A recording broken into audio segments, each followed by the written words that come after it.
Olá, Floripa, olá, Brasil, olá, mundo. Eu estou Eustáquio Trapatunas e este é o programa Vida Inteligente. Hoje nós vamos mais uma vez desmitificar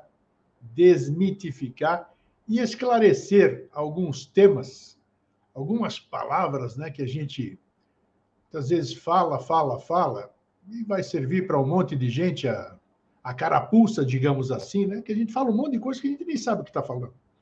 Ou então, porque ouviu, repetiu, acha bonito, e a gente vai falando sem entender, né? Então, hoje nós vamos falar sobre as yugas. Tem muita gente que vai dizer, o que é isso aí, yuga? Não sei. Você já deve ter ouvido falar em Kali Yuga, né? E outras yugas que a gente tem que recorrer ao Google para descobrir o que é, né? Falar é muito bonito, mas a gente tem que entender, tem que saber o que a gente fala. Não estou subestimando ninguém, nem a mim próprio, nem nada. Mas é uma realidade, a gente tem que saber o que fala, sempre.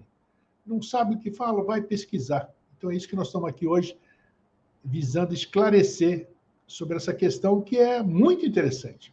Hoje nós vamos entender o que é uma yuga, o que são yugas e o que é a Kali Yuga, e também o que é, olha que bonito falar, é bonito, né? Kalki Avatara. Pô, nome pomposo, nome muito, mas o que é? Você sabe? Vamos lá. E eu tenho aqui um convidado especial. E aí, Paulo Iannuzzi, como é que você está? Como é que está, querido? Eu vou bem, e você? Tudo bem? Maravilhosamente bom, maravilhosamente bom. E sabendo que a gente pode estar fazendo esse tipo de interação, né? Trazendo esclarecimento, conhecimento, troca de ideias, para mim é maravilhoso. Ótimo. Mais uma vez, fico muito feliz aí pelo convite. Vou participar aí desse trabalho. Né? Tamo junto. É isso aí. Paulo, você, inclusive, ministra palestras, workshops, né, sobre essa questão. O que é Yuga? Nossa, é um nome bacana, eu sei que é um nome hindu ou indiano, mas o que vem ser a Yuga? Bom, mais uma vez, muito obrigado, Eustáquio, pelo convite. É sempre um prazer estar aqui, você sabe disso, e compartilhar e agradecer com vocês todos que estão aí nos ouvindo, nos acompanhando, prestigiando e apoiando esse trabalho. Muito obrigado pela presença de todos vocês. Vamos lá, eu tenho ministrado esse tema especificamente, ou incluindo esse tema numa abordagem mais ampla dentro de um trabalho de alguns anos para cá, e enfatizando nos últimos 3 anos, por conta, obviamente, do que estamos atravessando em termos de transição planetária. Transição de eras, em verdade. Tá? Yuga tem sido muito comentado, simplesmente significa era, ou eras, né? Pela tradução do antigo sânscrito, do sânscrito sagrado chamado Devanagari, ou seja, linguagem dos deuses. E as yugas, elas se manifestam ciclicamente, segundo o conhecimento Veda antigo. Os egípcios também, de uma forma um pouco diferente, também tinham esse conhecimento, tanto que eles tinham um calendário bastante extenso, juntamente com outros. Os gregos também compartilharam desse conhecimento, que vem desde a Atlântida, isso aí é transmilenar, e está diretamente ligado ao movimento que o planeta faz. A Terra, ela executa no espaço 21 movimentos, onde os mais conhecidos são rotação e translação, mas existem muitos outros, né? Como a tão badalada precessão de equinócios, badalada ultimamente, que pouca gente, infelizmente, compreende. Muito tem se dito sobre a precessão de equinócios de uma forma equivocada. É um movimento que a Terra executa como um peão, fazendo um bamboleio a partir da inclinação do seu eixo, onde a cada 25.125 anos completa justamente um giro em torno desse processo. É precessão porque é um movimento retrógrado, precessional, em relação ao plano de órbita, ao sentido da órbita, melhor dizendo, da Terra em torno do Sol. Bom, a precessão de equinócios ela está ligada a muitos elementos ditos ocultistas, esotéricos, enfim, mas que são, em verdade, principalmente astronômicos, mecânica celeste pura. E esses movimentos da Terra, conjugados com o fundo estelar, dão justamente uma linha ou um eixo de transmissão de vibrações, de energia e etc. E as yugas estão ligadas a isso, a ciclos cósmicos e terrestres de processos evolutivos. Obviamente que cada yuga, dentro do conhecimento, vamos exemplificar aqui, védico, em verdade, exemplificar não, condensar aqui, como conhecimento védico, senão a gente vai abrir um leque enorme, sem necessidade. Vamos nos basear nos Vedas, que são os termos mais conhecidos e difundidos até mesmo pela própria sociedade teosófica, a partir de Blavatsky. As yugas, como ciclos cósmicos, elas são relacionadas com vibrações e, justamente, processos evolutivos do planeta como ser vivo, da biodiversidade planetária. Quando eu falo biodiversidade é no sentido oculto, no sentido esotérico, relativo ao processo evolutivo monádico dos reinos mineral, vegetal, animal, hominal e por aí vai. No caso da sociedade humana, no processo evolutivo, esses ciclos são de luz ou mais densos, passando por 2 intermediários. São 4 ciclos básicos, chamados yugas, ou eras.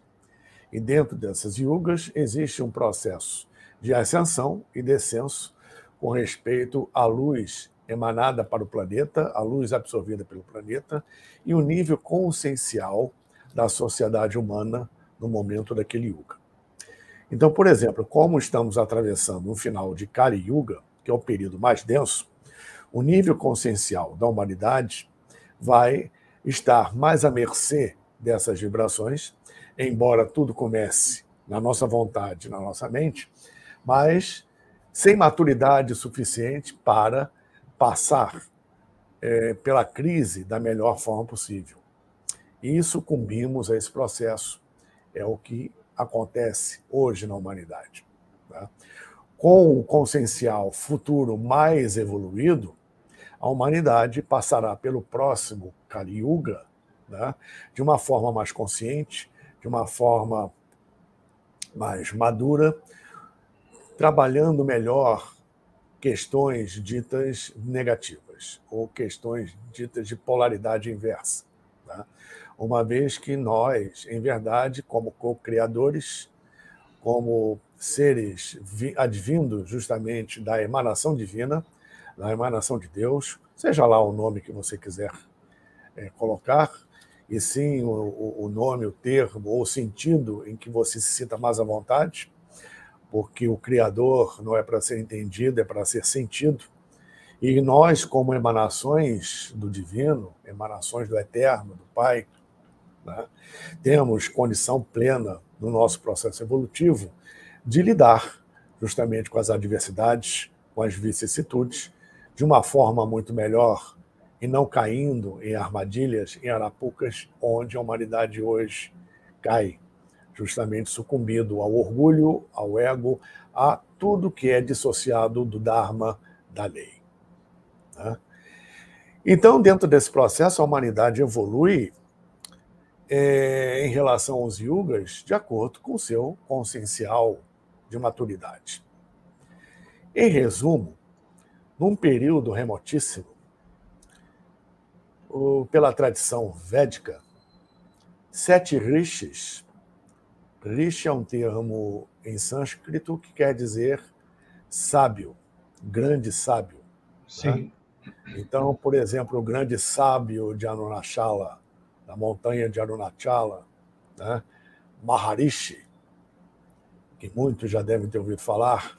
Maha quer dizer grande, Rishi, sábio. Sábio. Maharishi, grande sábio, como Mahatma Gandhi, Mahatma, Maha, grande, Atman, alma, grande alma. E assim por diante. Então, os rishis, ou maharishis, advindos das Pleiades, segundo a tradição, 7 rishis, cada um correspondente a uma estrela do aglomerado estelar das Pleiades, 7 estrelas vistas ao olho nu, porque são mais de 11.000 estrelas no aglomerado estelar das Pleiades, é um aglomerado estelar aberto, na constelação de Touro, mais jovem que o Sol. Os dinossauros já existiam enquanto as Pleiades ainda não existiam. Caramba. Pelo nosso conhecimento atual astrofísico, né, e cosmológico, da astronomia pura. Então, é um aglomerado estelar bem jovem, mas, pela tradição védica, 7 rishis vieram das Pleiades e à beira do lago Mansarovaru, que fica no Himalaia, né, aos pés do Monte Kailash, que é a morada do deus Shiva, inclusive reduto da antiga civilização que originou os tibetanos, que originou os chineses, civilização Samsung ou Shangshung, que contém grandes segredos e suas ligações com os reinos subterrâneos, tanto que se refugiaram para lá.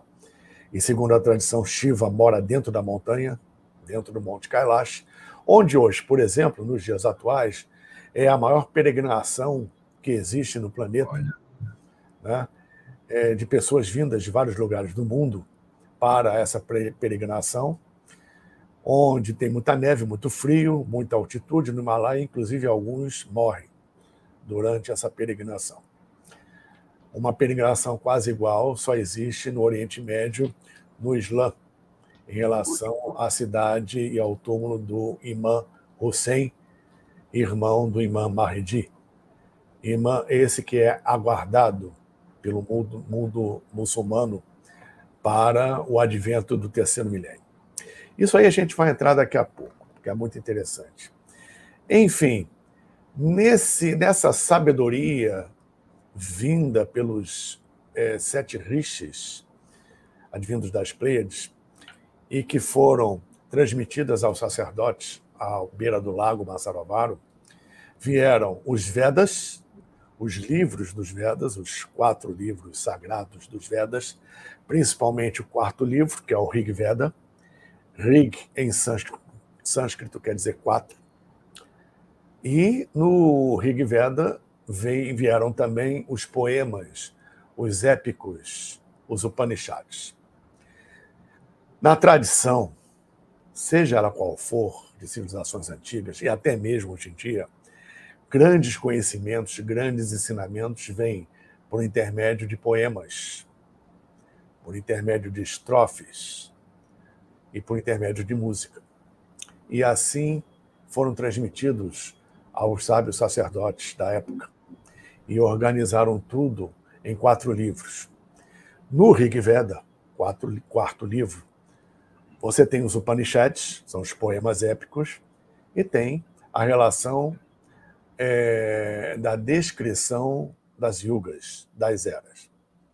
Nós aqui no Ocidente estamos mais familiarizados com os termos de origem grega com respeito às eras. A era de ouro, a era de prata, a era de cobre, alguns colocam bronze, mas o certo é cobre, e a era de ferro, ou idade de ferro. Idade de ouro, idade de cobre, idade de ferro. Paulo, antes de você seguir, só uma dúvida que eu estou aqui para pegar o raciocínio. Os rishis, que yuga era essa que os rishis se manifestaram? Só para me posicionar no tempo. Eles só podiam se manifestar como elementos de altíssima estirpe espiritual, vibracional, evolutiva, numa ambiência que fosse compatível para um trabalho nesse nível, ou seja, numa idade de ouro. Tá. Dentro da sua pergunta oportuna, eu vou pegar um exemplo, né, sem conotação religiosa, porque é um exemplo com pessoas que, a meu ver, transcendem qualquer conotação religiosa, embora sejam ícones do espiritismo, Divaldo Franco e Chico Xavier, onde, certa vez, o Divaldo contando justamente essa história, uma pessoa que se julgava muito limitada, uma pessoa de muitos vícios, foi procurar para tentar uma cura ou uma orientação de caminho Chico Xavier. E foi pedir um passe para o Chico Xavier. Chico Xavier disse para ele: não, eu não vou te dar passe, não. E ele: eu sabia, eu não tenho condições meritórias de receber um passe seu. Não, você que vai me dar um passe. Olha. Mas como? Eu não tenho mérito para isso, eu sou um vagabundo, eu sou um viciado, eu sou isso, aquilo. Não, você me deu um passe. No que ele se preparou e começou a dar o passe, obviamente ele levou o pensamento dele ao divino, ao objeto da fé dele, e isso fez com que o potencial vibratório dele mudasse de escala, se elevasse em termos de frequência. E isso abriu um campo para que os próprios guias e protetores dele, sua egrégora, pudessem se aproximar e limpá-lo. Ele se permitiu, né? Ele se permitiu. Guardadas as devidas proporções, foi isso que funcionou em termos da sua pergunta. Tá? Ou seja, determinadas situações precisam ser limpas antes de seres de altíssimo grau vibracional terem condições de se aproximar e transmitir algo do gênero que a gente está falando aqui. Né? Nem sempre é possível. É preciso que haja uma disposição da nossa parte e uma abertura de campo, um critério e uma seriedade com comprometimento para abrirmos um campo, uma vibração, uma energia, uma frequência, uma ambiência favorável para manifestações de altíssimo nível. Porque, sem isso, lidamos com intermediários. Tá? Então, foi numa era de ouro, num Satya Yuga, que isso ocorreu, essa transmissão de conhecimento. Além de outras, né? Não somente no Tibete, na Índia, mas quase que no planeta inteiro, dentro do conhecimento e do preparo ambiental em termos de frequência de determinadas civilizações, como, por exemplo, no Antigo Egito também. Tá? Então, resumindo, essas yugas ou eras, divididas pelos gregos em idade de ouro, prata, cobre e ferro, tá? São processos evolutivos que, segundo os Vedas, duram milhares de anos. Isso que eu ia perguntar. Não tem nada a ver com os 2.160 anos. Não. Nada, né? Os 2.160 anos, tá, fazem parte do processo de precessão de equinócios. Ok, só. Então, 2.160 anos é 1/12 relativos aos 25.920 anos de um giro completo do eixo, como Bambolê, onde a cada 2.000 e poucos anos, como você citou, temos a estrela polar diferente. Isso. Norte-sul, temos um olho de druva diferente, que é a estrela polar, norte-sul. Um signo zodiacal diferente, nascendo no equinócio de 21 de março, diferente. Né? E assim, sucessivamente, o Sol num signo zodiacal diferente a cada 2.125 anos, né? Como você bem citou. Então, isso é relativo à precessão de equinócios, que tem uma ligação indireta com o que estamos falando aqui em termos de eras. Porque as eras, ou as yugas, elas têm uma duração, segundo os Vedas, muito extensa em relação à nossa escala de vida. Agora, existem mini-yugas, yugas dentro desses yugas. Então, vamos relativizar. Os 4 grandes yugas formam um Divya Yuga. Um Divya Yuga é o conjunto desses 4 yugas. Para a nossa sorte... Você vai falar dos 4? Você vai falar dos 4? Vou falar dos 4 agora. Ok. Para a nossa sorte, a idade de ouro é a que dura mais. E a idade de ferro, que é a que estamos passando, é a que dura menos. Mas, em escala humana, é muito tempo. E passamos mini-eras dentro dessas eras. Tá? Então, passamos, por exemplo, pelo Satya Yuga, que é a Idade de Ouro, onde os deuses conviviam com os homens, segundo os escritos antigos. Nós temos as escrituras das civilizações antigas que falam isso, da interação do ser humano com as divindades, da interação do ser humano com os deuses, e que, num determinado momento, que foi o deicídio, esses deuses, entre aspas, grande parte voltaram para as suas origens celestiais e outros ficaram aqui criando ambiência multidimensional no interior da Terra e viraram o que nós conhecemos hoje como civilizações intraterrenas. Governo oculto do mundo, etc, etc, etc. Sim. Muito bem. Isso foi durante o Satya Yuga. O último Satya Yuga no planeta ocorreu a partir do final do primeiro terço da Atlântida. Caramba! E nós tivemos essa condição de o ser humano encarnado naquela época, almas preparadas para receber diretamente da fonte o conhecimento, a aplicação prática da busca da espiritualidade e divindade, onde o foco principal de vida era esse, tanto que recebiam diretamente da fonte por intermédio de seres que incorporavam e estavam totalmente ligados, vinculados ao espírito da verdade. Né? Uma época que não precisava de escrita, uma época que não precisava de conhecimento oculto, nada era oculto, não precisava ocultar, esconder nada, era tudo aberto.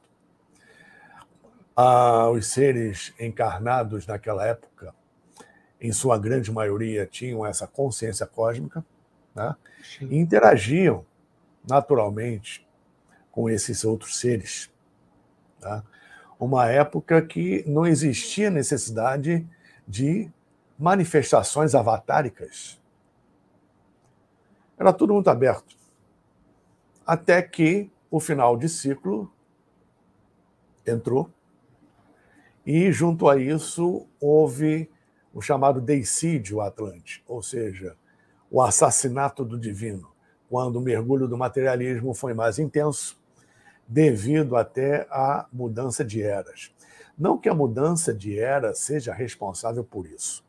O ser humano, ainda imaturo, ele tendeu ao materialismo, como ele está mergulhado hoje, né? Advindo justamente dessa queda Atlante, lá atrás. Estamos passando pelas eras e, ao entrar no Kali Yuga, nós, pela nossa imaturidade, vivemos o pior do que esse período mais denso oferece. Né? Ao sair da Idade de Ouro, a humanidade entrou na Idade de Prata, ou seja, o Treta Yuga, segundo os Vedas. Tá? Ainda existia um clima, uma energia, uma aura existente do Satya Yuga, da Idade de Ouro. Mas os seres que estavam aqui já tinham se retirado do planeta. Né? Mas se mantinha muito ainda desses ensinamentos, dessas práticas do espírito relativo ao processo áureo de evolução. Mas isso foi decaindo aos poucos, até que surgiram os primeiros sacerdotes. E o que era justamente aberto começou lentamente a se tornar oculto, propositadamente, devido a muitos indivíduos que obtinham e aplicavam esses conhecimentos de uma forma egoística, egóica e belicista. O que acontece hoje, por isso que muita coisa é oculta. Enfim, com o passar do tempo, uma outra era cíclica chegou, que foi o Dvapara Yuga. Começaram a surgir os grandes sacerdotes, templos, religiões. A sapiência, a sabedoria e a ciência foram dando lugar à pior interpretação e entendimento da palavra misticismo. Né? Começaram a surgir doenças, Começaram a surgir limitações no ser humano que nunca tinham existido. Até que a humanidade adentrou, o planeta adentrou o último ciclo cósmico mais denso, que é o Kali Yuga.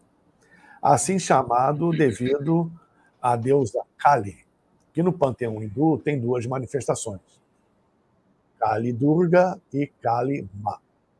Kali Durga é a antítese da outra, é um sentido totalmente positivo, de luz, uma deusa severa, mas no caminho da evolução.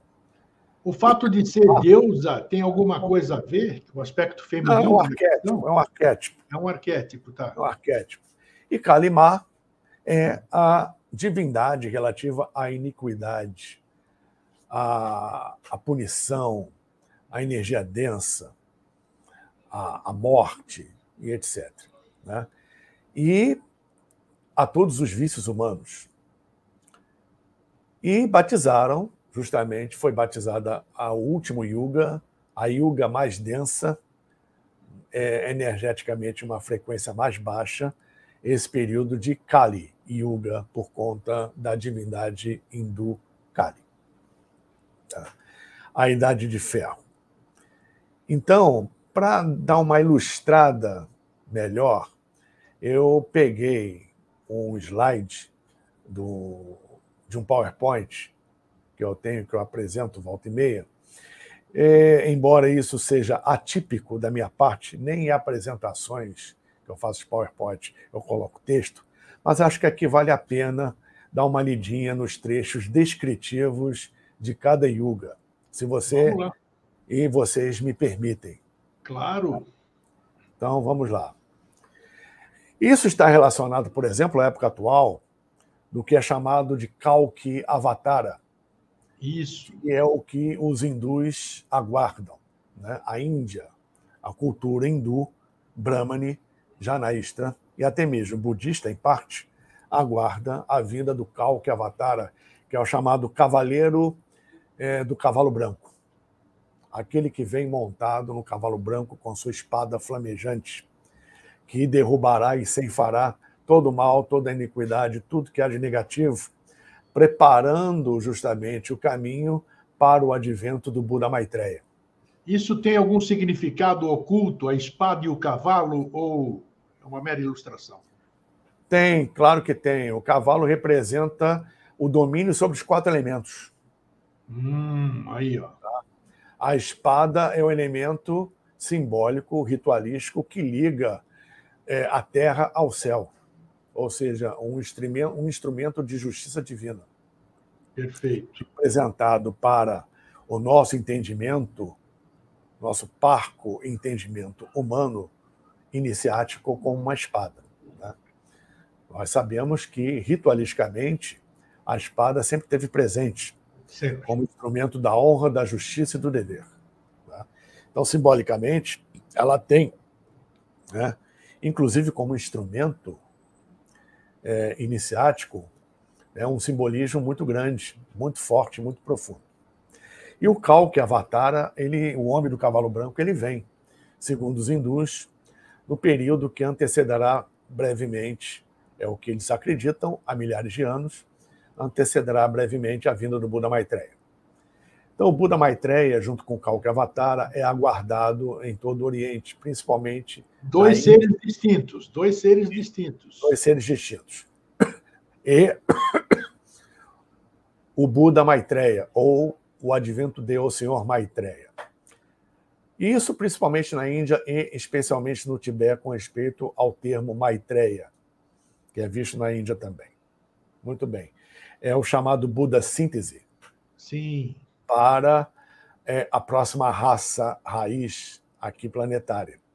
Lembrando que estamos na 5ª para a 6ª sub-raça da 5ª raça raiz, adentrando futuramente a 6ª raça raiz. Quando isso acontecer, e existe uma diferença de tempo que os Vedas colocam e o que estamos necessitando hoje, e dentro da necessidade atual houve um chamado saque contra o futuro, muita coisa que era para acontecer lá na frente, daqui a 2, 3 mil anos.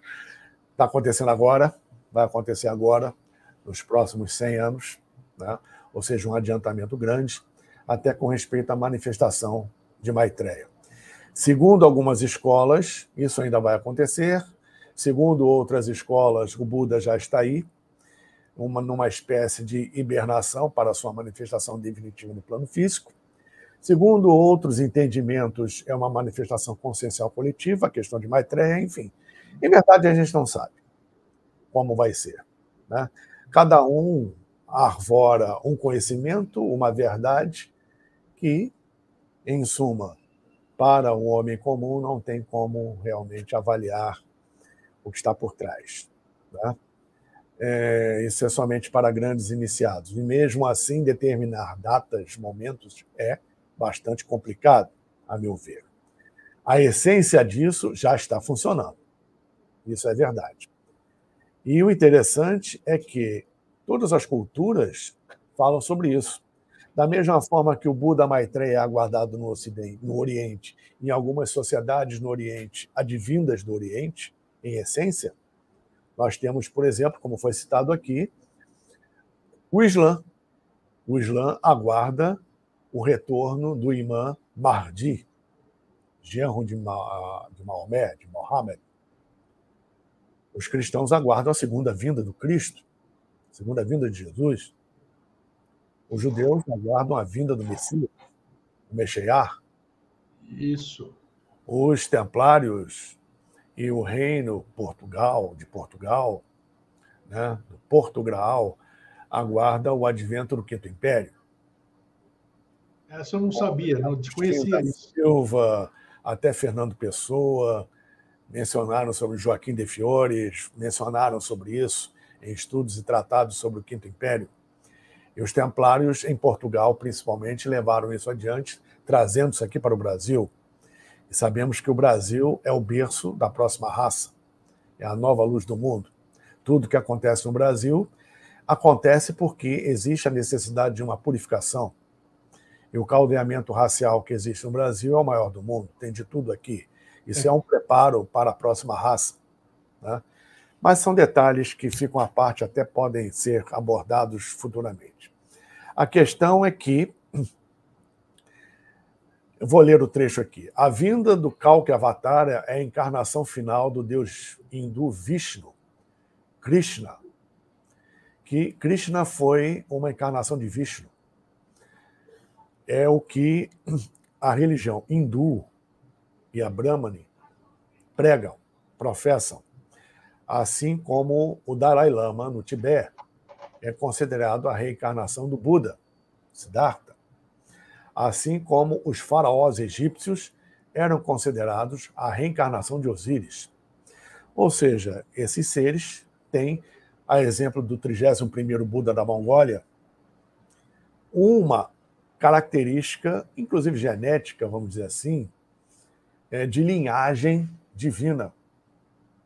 De uma linhagem, vamos dizer assim, não exatamente humana, alguma característica, é o que acreditam, tá? Tanto que a 18ª dinastia egípcia, do faraó Akhenaten, por exemplo, começando lá atrás pela rainha Hatshepsut, etc., né, era considerada a última dinastia de linhagem divina faraônica. Ou seja, existe uma questão de conhecimento muito interessante por trás disso, que não vem ao caso aqui agora, mas podemos abordar também, além de outros elementos, futuramente. Então, retomando aqui o texto, a vinda de Kalki Avatar é a encarnação final do deus hindu Vishnu, Krishna, que é previsto para vir pela última vez nesse final de ciclo, como um cometa resplandecente armado com uma espada, símbolo da justiça, aterrorizante para provocar a aniquilação dos homens e mulheres entregues à barbárie, selvagens e perversos nesse período final do Kali Yuga. Período final do Kali Yuga que estamos atravessando no momento. E como é período final, a concentração é maior, o peso é maior, a densidade é maior. Isso se encontra no Sri Dasavatara Stotra 10º Shloka. É uma parte do Rig Veda. 10º Shloka é como se fosse 10º versículo.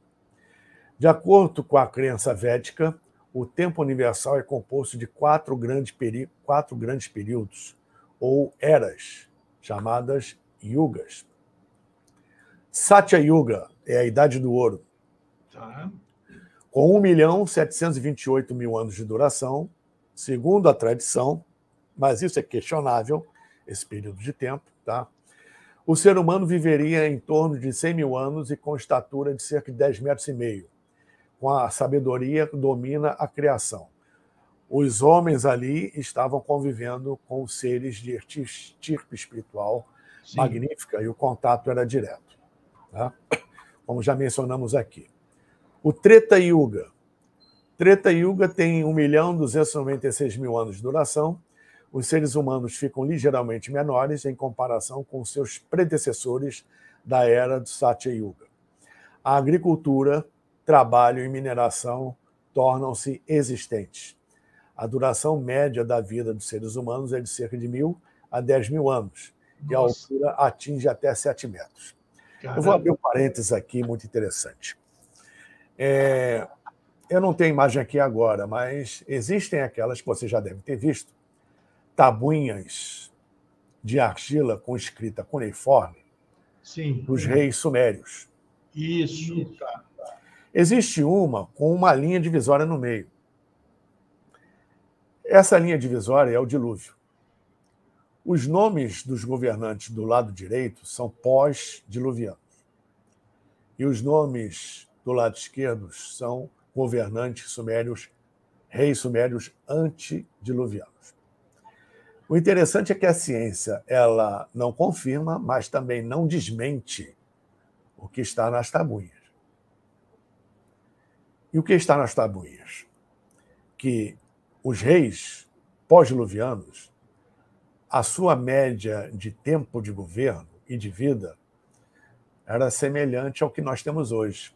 O ser humano vivendo 60, 70, 80 anos, com 50, 60 anos de governo, enfim.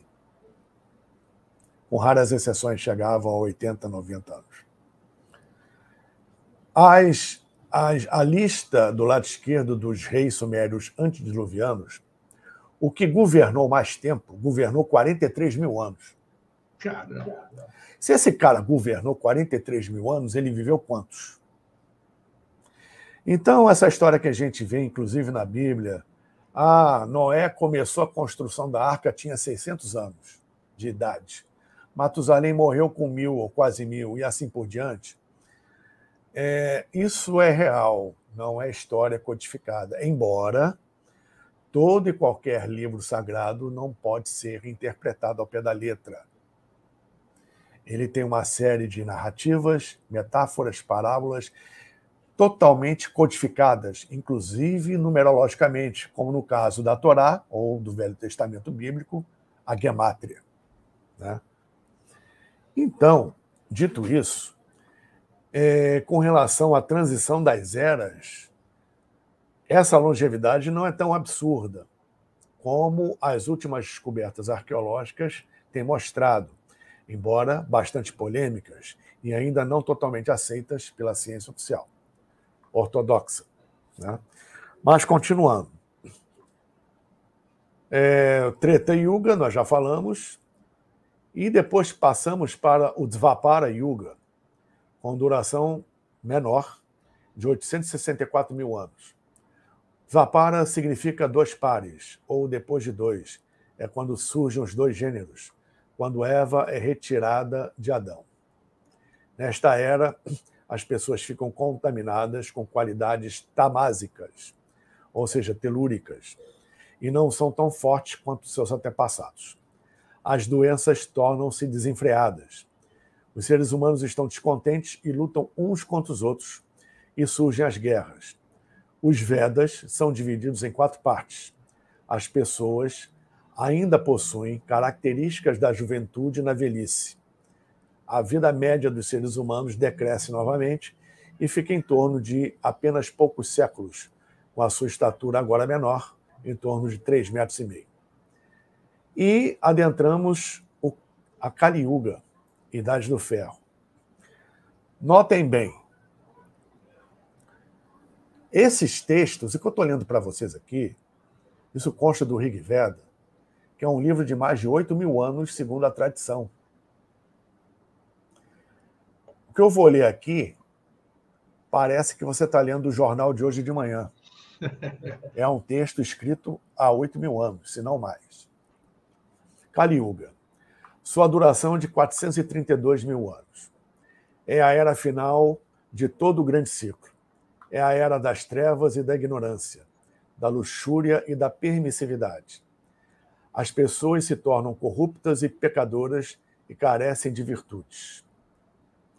Todos se tornam escravos de suas paixões, da lascívia, luxúria, e são quase animais em comparação aos seus antepassados mais antigos no Satya Yuga. A sociedade cai em desordem e as pessoas se tornam mentirosas, imbecilizadas e hipócritas. O conhecimento e a sabedoria se perdem e as escrituras são destruídas. Os seres humanos comem comida proibida, contaminada, e se envolvem em práticas sexuais pecaminosas sem nenhuma restrição. O ambiente é altamente poluído. A água e os alimentos tornam-se escassos. A natureza, ou seja, o sagrado feminino, é completamente degradada. A abundância é fortemente diminuída.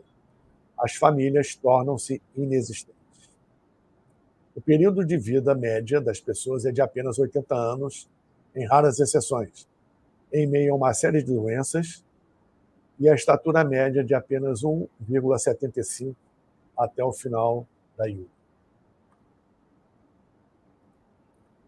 Agora, cabe uma pergunta aí. Cabe uma pergunta.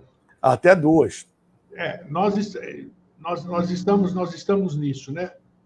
Agora, você... Onde mexer algum fio? Não sei. Você, todas essas pessoas que estão aqui no planeta, nesse instante, por que nós estamos aqui? Porque nós não somos flor que se cheire, nós estamos aqui para dar um novo nível de consciência. Por que nós estamos aqui?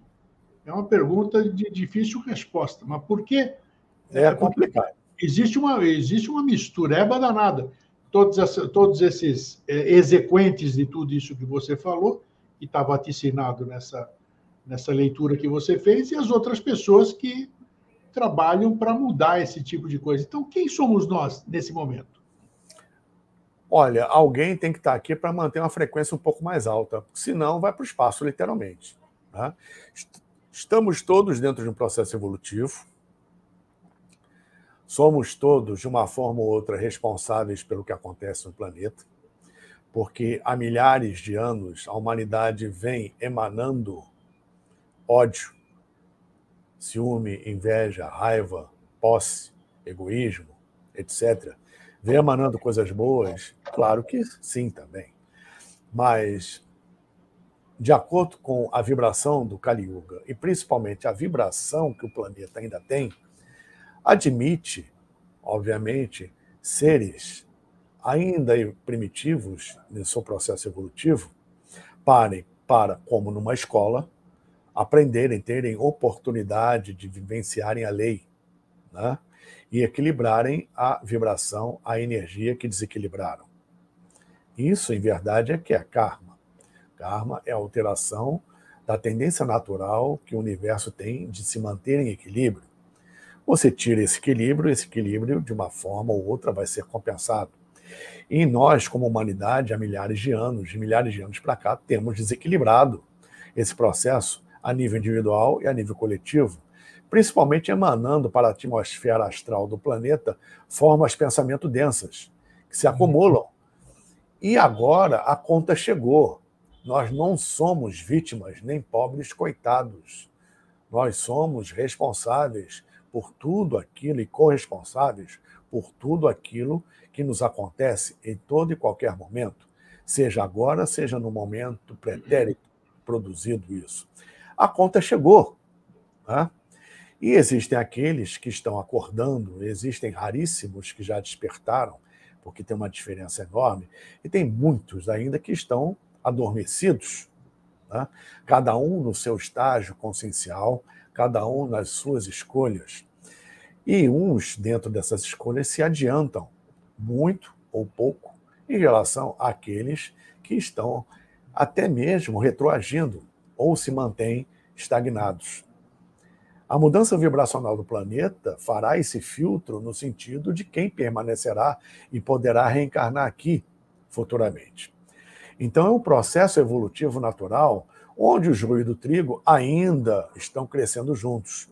Sim. A época da ceifa ainda não chegou, embora esteja bem próximo, né? Mas ainda estão crescendo juntos. E o papel de quem está acordando é justamente se desapegar em parte do seu ego e compartilhar tudo aquilo que ele recebe de Deus, que ele recebe do cosmos. Porque só assim você avança, não retendo o que você pode, obviamente, também emanar. Então, existe de tudo aqui e, embora aparentemente estejamos vivenciando um caos, está tudo dentro de uma ordem divina muito mais ampla que foge à compreensão de muitos, onde não se pode culpar e muito menos julgar ninguém, sem olharmos antes para o espelho. Tá? Então, esse momento final de Kali Yuga também é benéfico, apesar de tudo que a gente encontra aí, por ser um elemento filtro, para que as pessoas, de uma forma ou de outra, por amor ou pela dor, elas reencontrem o seu verdadeiro eu, o seu verdadeiro caminho, o que vieram fazer aqui, de onde vieram e para onde vão. Assim como todos nós. Né? Não é hora de reter conhecimento, então, né, Paulo? Acabou Não, essa retenção. não. É claro que a responsabilidade é muito grande na transmissão de determinados conhecimentos para aquele que não está preparado. Né? Porque esse que não está preparado ainda, embora pensa que esteja, né? E isso não vale apenas para o discípulo, muitos mestres ou pseudomestres que acham que sabem alguma coisa, né?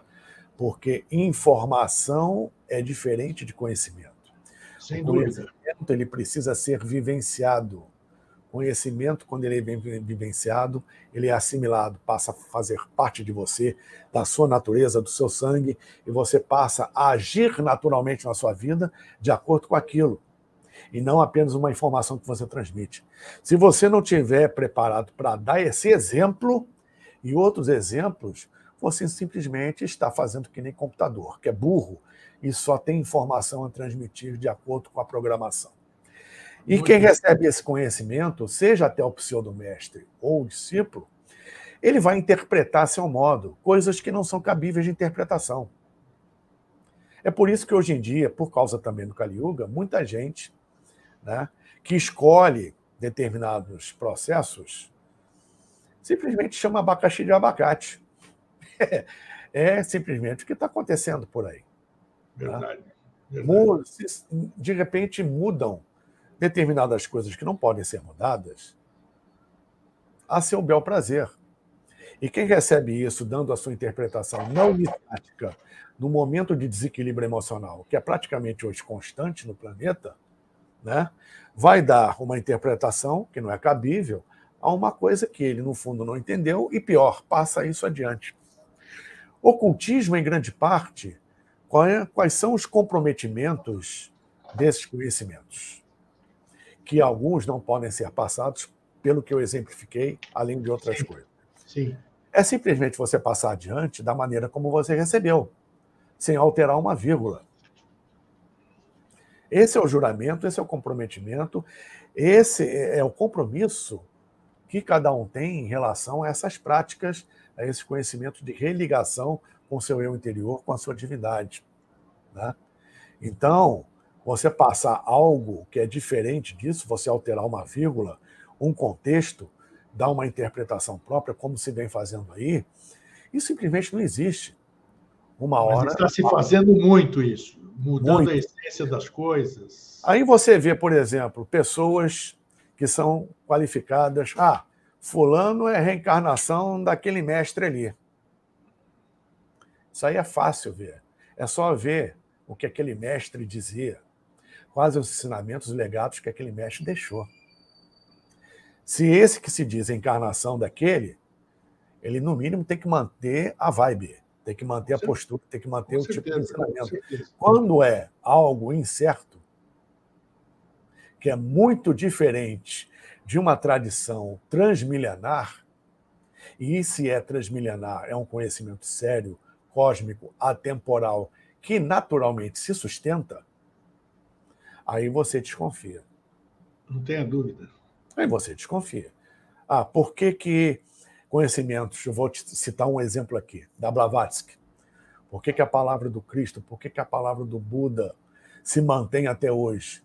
Porque são atemporais. Isso não tem idade. São conhecimentos, são práticas, são ensinamentos que já vêm desde antes deles e que se mantêm ao longo da evolução da sociedade humana por milênios e milênios e milênios. E estão aí até hoje. Uma abordagem um pouco diferente, os termos um pouco diferentes, mas a essência é a mesma. E isso se mantém há milhares de anos, não é à toa. Por isso que a tradição é algo sério, porque está diretamente ligado ao próprio processo de criação do cosmos. E você mexer ou tentar alterar isso é encrenca das feias, né? É encrenca braba. E não vai se sustentar, não se sustenta. Fulano é a encarnação da Blavatsky, beleza. Ele tem o mesmo sustentáculo, ele transmite aquilo que a Blavatsky transmitiu, para mais, ele chega a mudar tudo, ou é algo questionável. Ou seja, vocês entenderam o que eu quis dizer. Né? Com certeza, com certeza. Então, orar e vigiar é constante, principalmente conosco mesmo. Vigilância do sentido. Respeito às nossas prioridades, o que viemos fazer aqui. Né?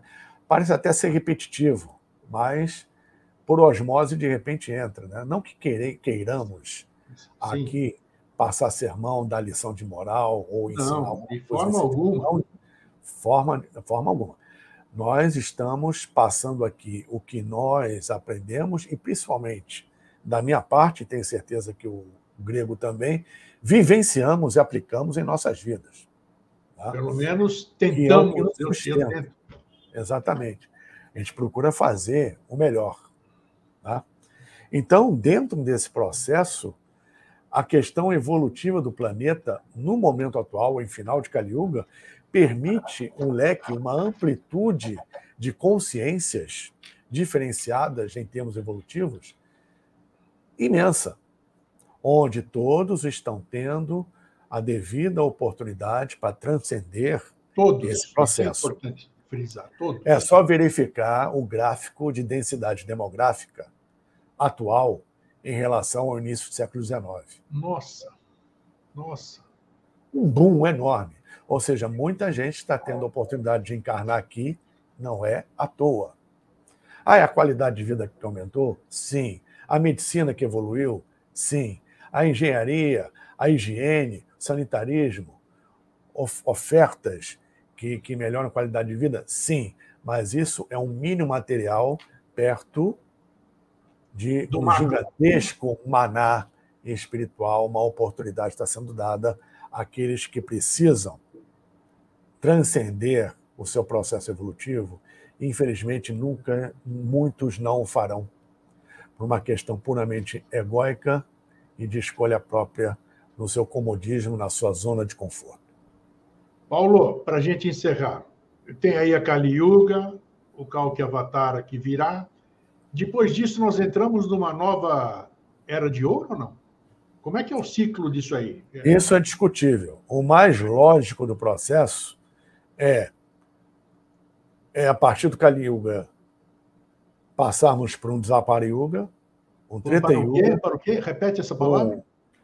Da Idade de Ferro, nós sutilizarmos para, de novo, uma Idade de Cobre, um Dvapara Yuga, depois uma Idade de Prata, um outro Treta Yuga, até chegarmos novamente num Satya Yuga, Idade de Ouro. Essa é a lógica. Mas é colocado por algumas escolas o pulo, o salto para uma nova Idade de Ouro. Para isso, é preciso que haja uma purificação monstro no planeta. Com certeza. Para vivermos num período muito curto, chamado até Idade de Diamante, e entrarmos na Idade de Ouro.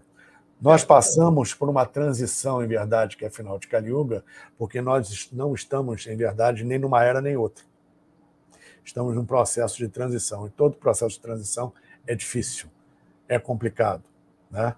Nós estamos saindo do 5º andar do prédio, da casa que a gente mora, para ir para a cobertura, estamos nos mudando para lá. Mas a mudança ainda não está pronta. Tua casa está com tudo do lado de fora para a mudança, e parte da mudança ainda está chegando lá na cobertura e não foi arrumada. Você está com um pé aqui e outro ali, não está em lugar nenhum e todos nos dois ao mesmo tempo. Então a confusão ela é natural e ela é geral, né? Existe ainda muita queda, que a humanidade em termos de valores está indo ladeira abaixo, para justamente inverter essa curva, essa senoide aí, no sentido ascendente. Isso tudo a seu tempo, isso tudo no seu processo, porque ao mesmo tempo que temos no planeta ainda muita gente dormindo, tem muita gente também acordando. Não tenha dúvida. Tá? Para que se chegue a uma massa crítica mínima para, não digo uma virada bruta, mas pelo menos um aumento significativo da frequência. Então, beleza, Paula. Já foi muito bom a gente esclarecer, porque agora conjectura quem quiser, né? Com as informações que você passou, a tribuna é livre. Exatamente, é isso. Dá para ir atrás, dá para pesquisar, tem fundamentação. Veja essas 4, vai pesquisar, entra aí, tem um monte de material à disposição e vai atrás da verdade, né? Não adianta, nós não estamos mais em época de conjecturas. Nós estamos exatamente na época de conscientização e ação, né? Essa que é a questão. Paulo, obrigado mais uma vez, meu querido amigo. Eu que agradeço sempre, querido. Então, oportunamente, nós vamos buscar outros assuntos, como você disse, que, na verdade, tem super ligação uma coisa com outra. Todos os assuntos que a gente vem trazendo aqui têm ligação, se você for ver. Faz parte de um grande quebra-cabeças que nós estamos tentando botar as pecinhas no devido lugar. Exatamente, isso mesmo. Fraterno abraço, meu querido amigo e irmão. Para você também. Tudo de bom para todos vocês. Muito obrigado por estarem conosco até agora e muito obrigado ao Eustáquio, querido Grego, né, por mais essa oportunidade.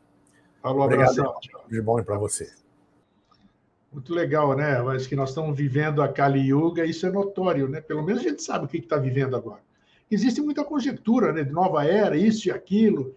As pessoas duvidam até do que leem, porque houve promessas de um certo tipo, mas a realidade visual é outra, então a gente fica meio perdido, digamos assim, né? Então é sempre bom quando a gente tem um farol, uma diretriz para a gente seguir, né? Uma luz. Vai atrás dessa luz e vamos ver onde é que ela leva. Eu vou atrás da minha, você vai atrás da sua. Essa aqui é a questão. Vamos buscar o que a gente veio buscar, né? Cada um com seus anseios, cada um com seus desejos, e depois, mas a conta vem no final. Fraterno abraço e um feliz sempre. Tchau.